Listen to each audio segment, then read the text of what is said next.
Então, pessoal, algo que é muito importante a gente conseguir fazer em inglês é falar sobre o que nós fazemos, se apresentar e também explicar o que a empresa que a gente trabalha faz.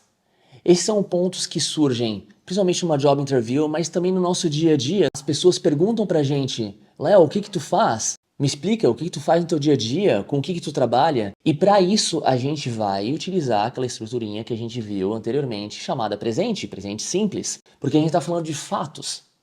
Então, por exemplo, você vai para uma job interview e alguém te pergunta: Can you tell me about yourself? Nós já vimos que o can pode ser utilizado para possibilidades e habilidades, então está sendo utilizado aqui nessa pergunta. Você pode falar um pouquinho sobre você? Can you tell me about yourself? E daí você vai lá e você começa a explicar o que você faz. Ou podem te perguntar sobre a empresa que você trabalha. Imagina, eu trabalho para Apple. Ok, what does Apple do? O que a Apple faz? Você pode falar: Apple is an American IT company. Você está explicando de uma forma bastante resumida, com certeza, o que a Apple faz. Ou, por exemplo, Apple develops and sells many products such as smartphones, tablets, laptops and gadgets. Aí você foi um pouquinho mais profundamente explicando o que a Apple faz. E perceba, a gente fala Apple develops, sells, offers, produces. Porque quando você está descrevendo uma empresa, o que ela faz, isso é it. Uma empresa é uma coisa. Então a gente fala Apple sells. É também comum a gente se referir a empresas utilizando they. Assim como no português, a gente fala: eles fazem pizza nesse restaurante. They make pizza in this restaurant. Beleza? Então, dependendo se você utiliza o they ou se você está utilizando o próprio nome da empresa, vai mudar um pouquinho ali a conjugação. Outro exemplo que a gente pode utilizar é o nosso famoso Google. Então a gente fala: Google provides services and products. Ou Google has a search engine. Ou Google sells ads. Ou Netflix offers a streaming television service. Todas essas frases, elas explicam o que empresas fazem. Então é sobre isso que a gente vai falar nessa aula. Mas o que é importante lembrar é que quando a gente vai para uma job interview, por exemplo, a gente vai descrever o que a gente faz. Então vamos ver alguns exemplos sobre isso. Então imagina que você vai para uma job interview, seja ela a primeira entrevista que a gente chama de fit, ou a technical interview, ou até aquela última entrevista que eles te fazem uma offer. Geralmente você se apresenta. E você chega lá e você fala: I work full-time at an international company. Ou I work part-time because I am an intern. Você ainda é um estagiária, você trabalha part-time ali, meio período. Beleza? I work remotely, so I don't have to go to the office.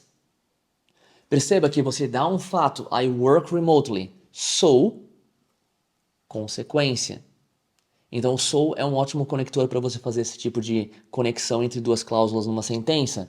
I work remotely, so I don't have to go to the office. I work in a team most of the time, but sometimes I work individually.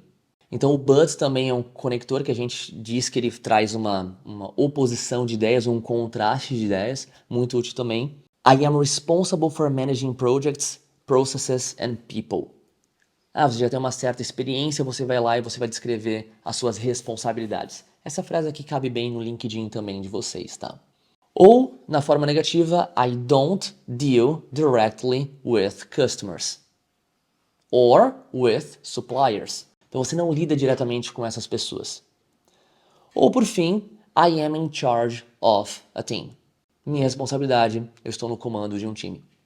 Então todas essas frases vocês podem utilizar como exemplos. É claro, não necessariamente você trabalha numa international company, ou você é um estagiário, estagiária, ou você vai ou não vai para o escritório. Isso não vem ao caso. O que vem ao caso aqui, você pode adaptar todas essas frases para a sua situação da sua carreira no momento. Quando a gente vai descrever o que a gente faz, é muito importante a gente utilizar o verbo work. É um dos mais comuns. E a grande questão com o verbo work é que existem uma série de preposições que podem vir após o verbo work, e sim, eu sei que vocês odeiam preposições. A gente detesta preposições em todas as línguas possíveis que existem. Eu vou explicar para vocês por quê. Algumas pessoas, elas falam que as preposições não fazem sentido, mas que às vezes elas fazem também. Não, gente, preposições não fazem sentido. O que faz sentido é quando você traduz uma preposição do inglês para o português e ela se parece nessas duas línguas. Mas se eu te perguntar por que você fala que você concorda com alguém e você não diz eu concordo de alguém, você fala com alguém, isso é simplesmente porque é assim que acontece no português. E no inglês também existe esse tipo de situação. Então, às vezes é parecido com o português, às vezes é totalmente diferente, e isso é uma coisa que a gente vai aprendendo aos poucos. E com o verbo work, nós temos, por exemplo, I work as a front-end developer. Então, quando você fala o seu cargo depois de work, você pode utilizar essa preposição as. Ou, he works for a national company, or he works at a national company. Bem parecido com o português, porque tu fala eu trabalho para uma empresa ou trabalho em uma empresa, então é bem similar o for ou at nesse caso. E um caso extremamente importante, gente, o in depois de work. I work in IT. I work in education. I work in sales, in marketing.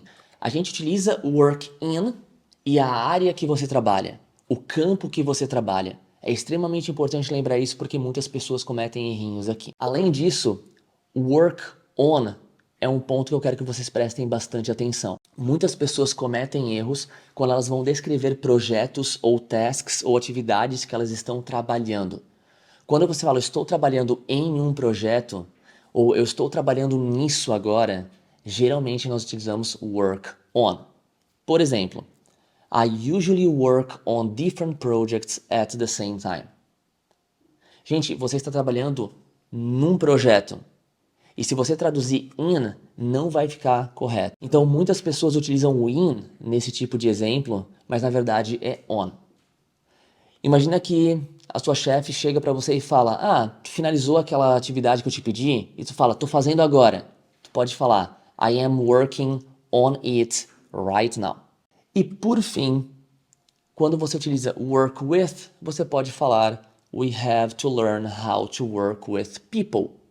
Você trabalha com pessoas. Ou they work well with clients. Eles trabalham bem com os clientes. O work with é mais adequado nesse tipo de situação. Esses são tipos de preposições que vocês aprendem, coloquem em prática. Então vai lá no LinkedIn de vocês, atualiza o perfil, atualiza as experiências. Nós temos conteúdos focados, direcionados extremamente para LinkedIn e como que vocês conseguem ter um LinkedIn mais estratégico. Então, novamente, as portas estão abertas e se vocês precisarem de ajuda, pode contar com a gente.